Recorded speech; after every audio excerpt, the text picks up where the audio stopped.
അപ്പോൾ ഈ അടുത്ത് കണ്ടതിൽ ദൃശ്യം 2 കഴിഞ്ഞ് കൂമന് കഴിഞ്ഞ ഒരു ഈ സ്ഥലത്ത് ലാലേട്ടൻ്റെ ഈ ദൃശ്യം 3 വരാണെങ്കിൽ കൂമനിൽ ആസിഫ് അലി ആയിരിക്കാം ഈ പറഞ്ഞ പോലെ ലാലേട്ടൻ്റെ ഒരു ഇത് ഭയങ്കര കമന്റിൽ നിന്നായിരുന്നു. അതുപോലെ തന്നെ എല്ലാ സിനിമകളും എടുത്താൽ ഇപ്പോൾ പൃഥ്വിരാജിൻ്റെ റോള് വേറൊരു സിനിമയ്ക്ക് വേണ്ടിയിട്ട് ഇപ്പോൾ ലാലേട്ടനായിട്ട് ചെയ്യുക, അങ്ങനെയുള്ളൊരു യൂണിവേഴ്സ് ക്രിയേറ്റ് ചെയ്യാന്നുള്ള രീതിയിൽ കമ്പനിന് വരാറുണ്ടായിരുന്നു. അത് ഇത്തരം ഒരു സിനിമ നമുക്ക് ചെയ്യാൻ സാധിക്കും.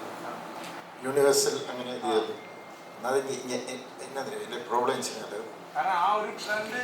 അല്ല. എൻ്റെ ഒരു കാര്യം ഞാൻ പറയാം. എൻ്റെ ഒരു ഇത് വെച്ചിട്ട് ഇപ്പോൾ ആരെങ്കിലും എന്തെങ്കിലുമൊക്കെ ചെയ്യുന്നുണ്ടാവും. ഇപ്പം ആ യൂണിവേഴ്സ് എന്നുള്ളൊരു പരിപാടി നടക്കുന്നുണ്ട്. അപ്പം ഞാനെന്താ ഞാനും ഒരു യൂണിവേഴ്സ് അടിച്ചേക്കാം എന്നോർത്ത് എൻ്റെ പ്രോബ്ലം വെച്ചിട്ട് ഞാനൊരു കഥയെ കിട്ടിക്കഴിഞ്ഞാൽ ആ കഥയെ അപ്രോച്ച് ചെയ്യുകയാണ്. ഓക്കെ, ആ കഥ എങ്ങനെ പറയാം, എങ്ങനെ കുറച്ചൊന്ന് ഡിഫറെൻ്റ് ആക്കാം, അല്ലെങ്കിൽ എങ്ങനെ അതിനകത്ത് ഇമോഷൻസ് വർക്ക് ചെയ്തിട്ട് എന്ന് മാത്രമേ ഞാൻ ചിന്തിക്കാറുള്ളൂ. അതായത് ആ ക്യാരക്ടറോട് ഈ ക്യാരക്ടറോട് എടുത്തിട്ട് ഇത് യൂണിവേഴ്സ് ആക്കി ഞാനങ്ങനെ ചിന്തിക്കുന്നില്ല. അത് എൻ്റെ കുഴപ്പമായിരിക്കാം, എനിക്കറിയില്ല. എന്നോട് എൻ്റെ മോള് ചോദിച്ചു, ഇത് ശരിക്കും ഇപ്പം ഇങ്ങനെ ഇതിലൊക്കെ വന്നപ്പം സാമലക്സ് മറ്റേ കൂമനിലെ ഇത് CBI നമ്മുടെ സേതുരാമയ്യർ ഇവർ. അപ്പം ഞാൻ പറഞ്ഞു അല്ല അത് എൻ്റെ ക്യാരക്ടർ അല്ല എങ്കിലും ഇങ്ങനെയൊക്കെ പറഞ്ഞു. ഞാൻ പറഞ്ഞു എനിക്ക് കിട്ടുന്നില്ല, എനിക്കങ്ങനെ ആലോചിക്കാൻ പറ്റുന്നില്ല. ഓരോ കഥയും ഞാനിങ്ങനെ ഇത് ചെയ്തു. ആ പാടെ ഒരു സെക്കൻഡ് പാർട്ട് ചെയ്തത് ദൃശ്യത്തിൻ്റെയാണ്. അതിങ്ങനെ കറക്റ്റ് ഒരു ഇത് വന്നപ്പോൾ ആ ക്യാരക്ടറിനെ ഞാൻ കണ്ടിന്യൂ ചെയ്തു. ഇനിയിപ്പോൾ നാളെ കൂമനൊരു ഇതുണ്ടാവുമോ എനിക്കറിയില്ല. ചിലപ്പോൾ ഒരു നല്ല ഐഡിയ വന്നാൽ ചിലപ്പോൾ ഉണ്ടാവുമായിരിക്കും.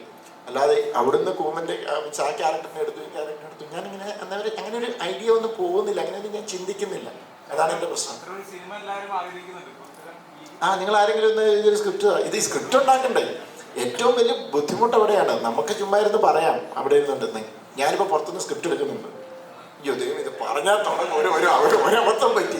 അല്ല ഞാൻ പറഞ്ഞ ഇങ്ങനത്തെയൊക്കെ ഐഡിയ ക്യാരക്ടർ എല്ലാം കൂടെ ഒരു ഐഡിയ വരുവാണെങ്കിൽ ചെയ്യാം. കാരണം ദൃശ്യം 2 സമയത്ത് ഒരബദ്ധം പറ്റി. 3ക്ക് എവിടെയോ കഥയുണ്ടെങ്കിൽ ഞാൻ തമാശയായിട്ട് അടിച്ചു. അത് കഴിഞ്ഞപ്പം എൻ്റെ മെയില് ആക്ച്വലി ബ്ലോക്ക്ഡായി.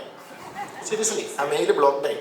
അത് കഴിഞ്ഞപ്പോഴാണ് ഞാനിത് മറന്നുപോയി. അത് കഴിഞ്ഞപ്പോൾ ആരാണ്ട് പറഞ്ഞു സാറ് തന്നെ അതിന് എനിക്ക് അതിനകത്ത് ആ ടൈം ലൈൻ വെച്ചിട്ട് കാണിച്ചു തന്നപ്പോൾ എനിക്ക് ശരിയാ ഞാനൊരു തമാശയായിട്ട് പറഞ്ഞു.